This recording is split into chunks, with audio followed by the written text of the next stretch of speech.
Chapter 3 The Obedience Class.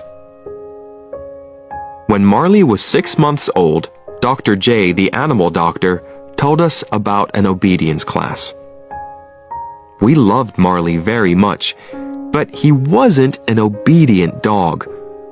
Every day he got bigger and stronger, and he didn't listen to us. He jumped up on us. He grabbed things in the house and chewed them. When I bought flowers for Jenny, Marley ate them. We met the teacher of the obedience class. She had a cold face, and she didn't smile. "There are no bad dogs," she said. "But there are some very weak people." The class was every Tuesday evening. We put Marley into the car and drove to the first class. When Marley saw the other dogs, he got very excited. A party! He jumped out of the car. I ran after him, but I couldn't catch him. Marley sniffed every dog before I caught his leash. "Take that dog back to his place in the line," said the teacher. "Who is going to be his boss, you or your wife?" "I am," I said. "Me too," said Jenny. "No," said the teacher. "A dog can only have one boss." "Okay," said Jenny. "I'll do it." The other dogs sat quietly in a line. Jenny took Marley to his place. I stood and watched.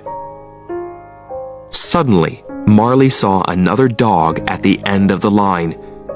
That dog looked interesting. He started to pull Jenny. She tried to stop him, but she couldn't. Marley was stronger than Jenny, so he pulled her to the other dog. Then he sniffed around it. "That dog thinks he's the boss," said the teacher coldly. She started to teach the class, "Sit," and "Down." "Sit," Jenny told Marley. But Marley didn't want to sit. He jumped up and put his paws on Jenny. After the class, the teacher said, "You have to be strong with that animal. You're the boss. Show him that." When we got home, Jenny said, "You can take Marley to the class next week." The next Tuesday, Marley and I went back to the class. Jenny stayed at home. In the car, I said to Marley, "I'm the boss. You're not the boss. I'm the boss. Do you understand?" But Marley only looked at me and wagged his tail. Then he tried to chew my hands. In this lesson, the dogs had to walk quietly next to us. It was a very important lesson for Marley. When he went for a walk with Jenny and me, he always pulled us. The teacher gave us chains. "Put the chain over your dog's head," she said. "When he pulls you, pull him back with it. It will hurt him, so he'll stop pulling." I tried to put the chain over Marley's head, but Marley, of course, got very excited. A new game! He grabbed the chain with his teeth. I tried again, but each time, Marley grabbed it. In the end, I got the chain over Marley's head and started to walk with him. When Marley pulled in front of me, I pulled him back with the chain. But then he pulled away again.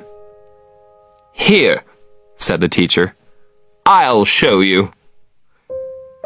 She took Marley's leash and started to walk with him. Marley pulled the chain, and the teacher pulled him back. But then Marley pulled the chain again. This new game was great. Then Marley saw me. He started to run to me, and he pulled the teacher after him. Marley was bigger and stronger than the teacher, so she couldn't stop him. She was very angry. After the class, the teacher said, "Your dog isn't ready for this class. He's too young. You can bring him back in 6 or 8 months." "Are you telling us that we have to leave the class?" I said. "That's right," she said. "You have to leave." Because Marley couldn't go back to the class, I started to teach him at home. But it was difficult. Marley wasn't a fast learner. We had another problem with Marley.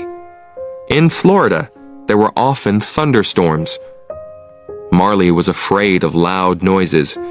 He went crazy in a storm. He broke things and made everything dirty. After each storm, Marley quickly forgot about it. He was happy again and wanted to play. But in the next storm, the same thing happened. He was afraid, so he went crazy again. We talked to Dr. J about the problem. Dr. J was young and he understood dogs very well. "What can we do?" we asked. "When Marley gets crazy, he breaks things. One day, he'll get hurt in a storm." "Marley is 7 months old," said Dr. J. "I'll neuter him. Then he won't get so excited. He'll be a quieter, happier dog." I thought about that. "Oh," I said, "I don't really know." "Yes," said Jenny. "That's a great idea." "Bring Marley here on your way to work," said Dr. J. "It doesn't take long. He'll be ready by the afternoon. You can get him again on your way home." A week later, we took Marley to Dr. J. Marley ran from the house and jumped into the car. He was very happy. He loved to go out with Jenny and me, his 2 best friends. Jenny drove and I sat next to her with Marley. He pushed at the window with his nose. He wanted to sniff outside the car. I opened the window and Marley put his nose outside. "I feel sorry for Marley," I said to Jenny. Then I looked at him. His front paws were out of the window.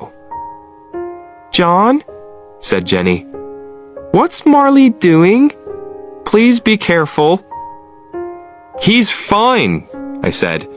"He only wants to put his head outside." Marley put his head out of the window.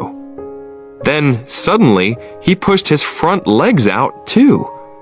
He tried to jump down on the road, but the road was very busy with cars. "John!" shouted Jenny. "Hold him!" Jenny tried to stop the car, but she couldn't. The other cars drove around us very fast. It was very dangerous. Now, Marley's front paws were down on the road. He ran next to the car. I grabbed him by his tail, and Jenny stopped the car. "Now what?" I shouted. I couldn't pull Marley back into the car. I couldn't open the door. I couldn't get my other arm out. And there were cars all around us. The other drivers looked at us angrily. Jenny opened her door and got out of the car. She ran around it and grabbed Marley. I opened my door and got out too. In the end, we got Marley back into the car.